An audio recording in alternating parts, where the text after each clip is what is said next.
Let's take a look at the waves. The electromagnetic spectrum is pretty special because it doesn't need a medium to travel through. Like all other waves, it can travel through the vacuum of space. The electromagnetic spectrum is the range, or the spectrum of electromagnetic waves in order of wavelength or frequency. Drawn here is the part of the electromagnetic spectrum that we can actually see, called the visible light. It is actually very small, but it's formed of many different colors: red, orange, yellow, green, blue, indigo, and violet. The wavelengths vary from red, the longest, with 750 nanometers, to violet, with the shortest wavelength of 350 nanometers. But these are not the only type of electromagnetic waves. There are also radio waves, microwaves, infrared waves. There's the visible light in the middle, as we covered, ultraviolet rays, X-rays, and finally gamma rays. An easy way to remember this is to use the acronym rattlesnakes may inject venom under extreme agitation. Lambda is a symbol for wavelength, and wavelength is distance from one crest to another crest, or from one trough to the next. The frequency of the wave is the number of waves per unit of time, usually per 1 second, which is hertz. Hertz is a unit of cycles per second. Energy increases and frequency increases. If the frequency increases, then the wavelength decreases because the wavelength is the distance between crests, and if more crests are squashed into the same space, then the distance between each will get smaller.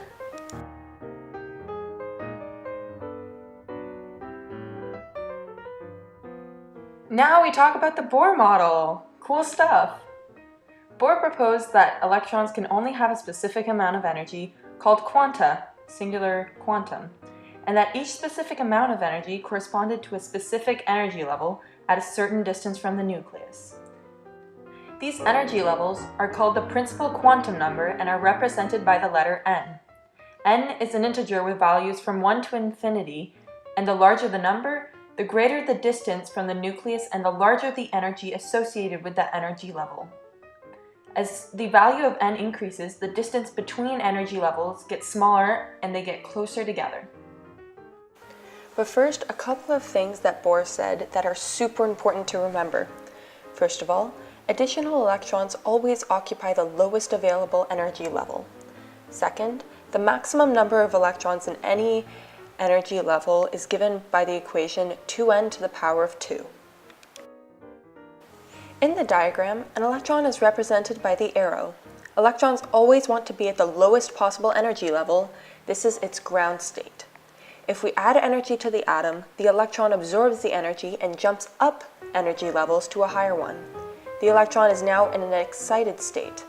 Because electrons always want to be in their ground state, the electron will release the energy so it can fall back down energy levels. The energy emitted is in the form of light.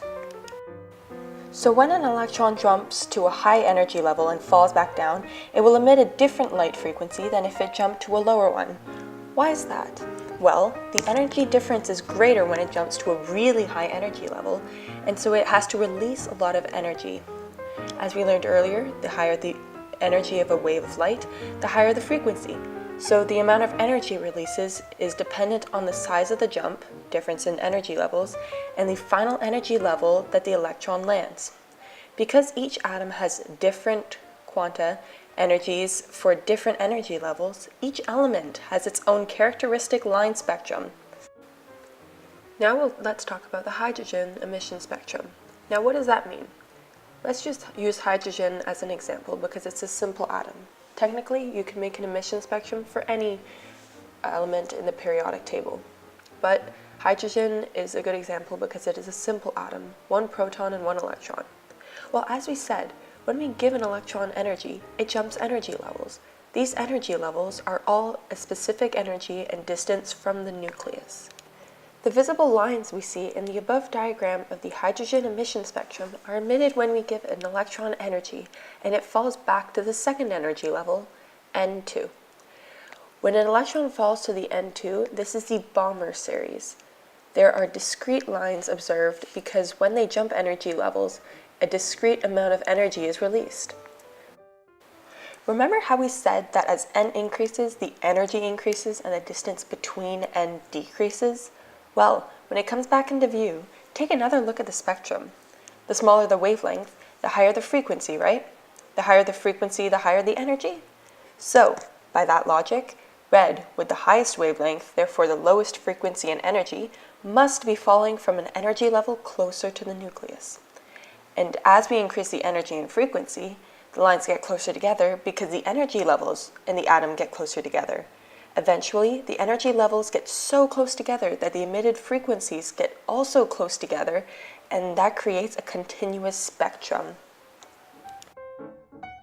So to recap, when the electron moves from one orbital to another, the attractive pull from the nucleus changes by a specific amount, a specific change in energy. When an electron jumps from n is equal to 5 to n is equal to 2, or from n is equal to 5 to n is equal to 1, the ground state of n is equal to 1 will release more energy because the energy difference, the size of the jump, is greater.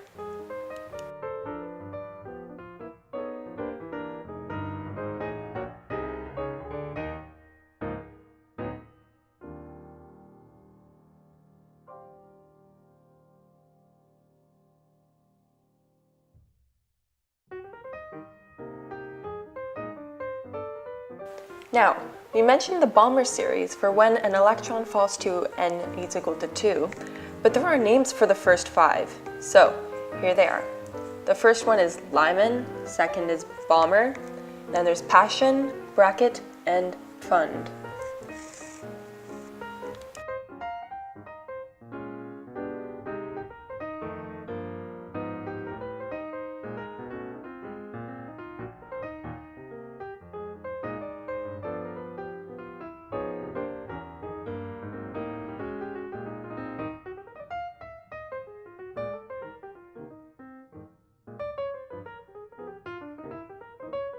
An easy way to help you remember this is to remember the sentence, "Let's be peanut butter friends."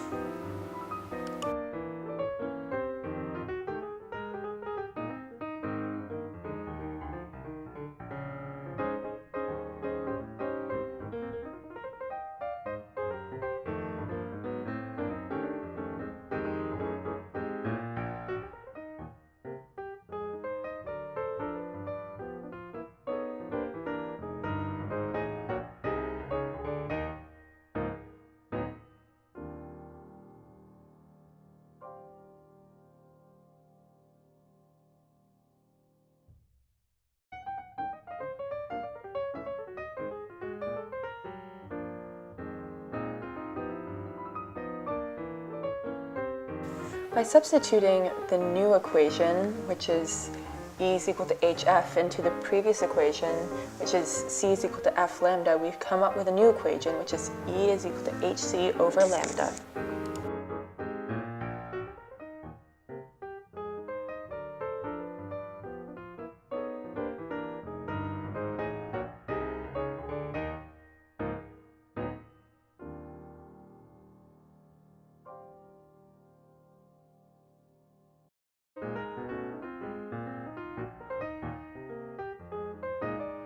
So if we're to look at the difference, or the energy difference, when an electron goes from one energy level to another, it's given by the following equation.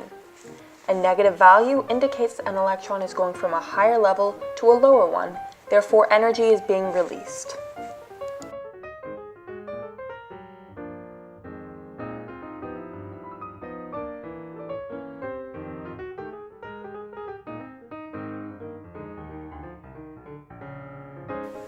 Rearranging Planck's formula we discovered earlier, which is E is equal to hc over lambda, we can find the wavelength of a photon.